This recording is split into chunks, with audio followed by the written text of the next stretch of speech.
उन्हें आज विनोद बंसल विश्व हिंदू परिषद के प्रवक्ता को दुशाला और गौ का चित्र देकर सम्मानित किया। वहीं बंसल जी ने महेश जी को एक महान आर्टिस्ट बताया। देखें किस तरीके से उन्होंने इस दुशाला होड़कर उन्हें सम्मानित किया और महान आर्टिस्ट का सम्मान किया। वहीं उन्होंने उसको इनकी उपलब्धि को एक महान दिशा बताया।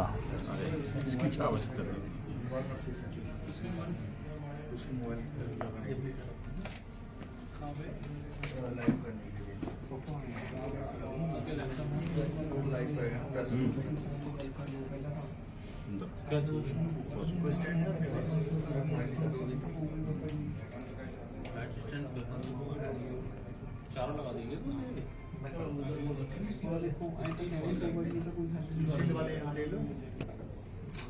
कि आज महेश जी महान आर्टिस्ट हैं। बहुत मूर्तियाँ तैयार करी अपने गोबर से लेके बहुत सी चीज़ें उन्होंने जहाँ पर राम का एक चित्रण जो उन्होंने किया है, एक अद्भुत कलाकारी है इनके यहाँ पर। और आज यहाँ पर हम देखते हैं गौ माता की एक तस्वीर कैसा है इनका एक आर्ट आपने देखा।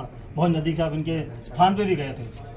देखिए जो 108 चित्रों की माला रामचरितमानस से संबंधित और भगवान राम के चरित्रों से जुड़ी हुई, वो तो अद्भुत ही थी, हमने देखी थी।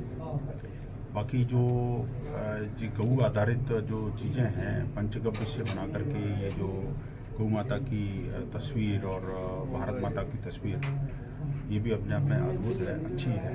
और मुझे लगता है कि ऐसी प्रतिभाओं को उभारने की आवश्यकता है और ऐसे प्रतिभाओं का सम्मान किया जाना भी जरूरी है। और महेश जी ने एक अच्छा धर्म के लिए और कला के लिए और देश की संस्कृति को आगे बढ़ाने के लिए जो काम कर रहे हैं वो उत्तम कार्य है और मैं इनको साधुवाद देता हूँ। जीवन में उन्नति करते रहें और इसी तरह से देश, धर्म, संस्कृति और भारत के स्वाभिमान को आगे बढ़ाने के लिए और उसके उत्थान के लिए सदैव सपरिवार सक्रिय रहे। सनातन धर्म संस्कृति के विचारों को जो उन्होंने एक कड़ी में स्तंभ डालने की कोशिश करी और लगातार इनका प्रयास जारी है। जी जी। तो कई चीज़ें ऐसी आती हैं कि कहीं ना कहीं इन्हें बहुत सेक्रीफाइस भी करना पड़ता है। उस बेस पर इनका सम्मान इनको जो मिले वो नहीं मिल पाता है। किस तरीके देखते हैं? नहीं, देखिए ऐसा नहीं है। जो व्यक्ति काम करता है समाज उसको सम्मान देता है, देश उसको रिकॉग्नाइज करता है। और मुझे लगता है कि जो कला है, कला तो छुप ही नहीं सकती, कोई छुपाना चाहे तो भी नहीं छुप सकता। तो कला का तो काम ही कलाकारी है और कलाकार का काम कलाकारी है ना जी। तो इसीलिए उसको कलाकार बोला जाता है ना जी। और कला जो है वो इस भारत की एक बड़ी धरोहर है। और ऐसे जो कलाकार हैं वो नियमित रूप से इस कला की साधना करते हैं और ये साधना ही जो है उनको परमार्थ की तरफ और कल्याण की तरफ ले जाती है, कल्याण मार्ग का प्रतीक बनते हैं। मेरी हार्दिक शुभकामनाएं। उसको बराबर बनाए रखें और इसी तरीके से और भी कुछ नई ऊर्जा के साथ और भी कुछ नई चीज़ों के साथ आप पेश करते रहें। हमारे शुभकामनाएं।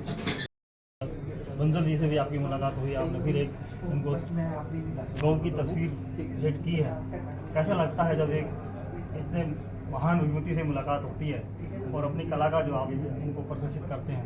मैं बहुत भाग्यशाली हूँ कि भाई साहब की कृपा हुई, चरण पड़े इनके, वो इन्होंने मेरी कला को देखा।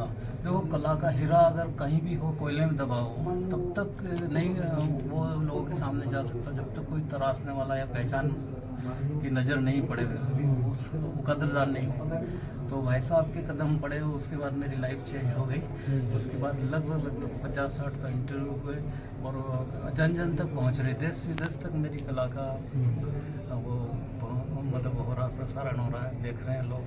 और मैं मतलब सनातन धर्म की सेवा करना चाहता हूँ, तो इसलिए संपूर्ण रामायण जी की पेंटिंग बनी थी। और गौ माता की बहुत अलग अलग पेंटिंग, जैसे गाय के गोबर से, गोधन से बना रहा हूँ और सनातन धर्म का आखिरी सांस तक सेवा करना चाहता हूँ। किस रास्ते पर अभी और क्या क्या चीज़ें तैयारी चल रही है जो एक बार और फिर नई चीज़ें जो आई लोगों? विवेकानंद जी बनाए, मोदी जी की पेंटिंग बनाई है, जी। ये गोधन से ही।